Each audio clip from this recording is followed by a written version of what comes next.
Welcome to the Salmon Runs YouTube. Enjoy the video.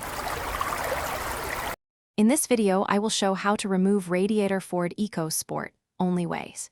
Start by disconnecting the negative battery terminal and letting the engine cool fully.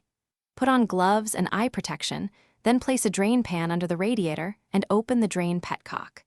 Remove the radiator cap to speed drainage, then detach the upper and lower hoses using pliers. Keep parts organized and wipe up spills promptly for a safe, tidy workspace. Begin by loosening the hose clamps and gently twisting the upper and lower hoses to break the seal, then pull them off. Unbolt the cooling fan assembly and unplug any electrical connectors, keeping fasteners in a labeled container. Detach the fan shroud if it blocks radiator removal, and check the area for hidden clips or brackets. Work methodically and take photos if needed to remember hose routing and connector positions for reassembly.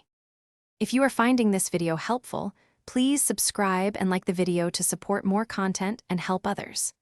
Quick recommendation: the Oala water bottle keeps you hydrated anywhere and won't spill when you lean over the engine bay, making it ideal for long jobs like radiator removal. Check the description for the link and other deals, grab one if you want, and now let's get back to the video. After removing any remaining brackets, lift the radiator straight up and out, watching for snagged transmission or a /C lines. Compare the old and new radiators to confirm matching mounting points and hose locations.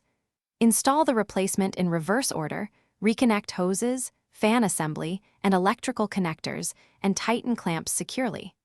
Refill with the recommended coolant mix, bleed the cooling system thoroughly, and check for leaks while the engine warms to operating temperature. Thanks for watching. Consider subscribing if we helped you.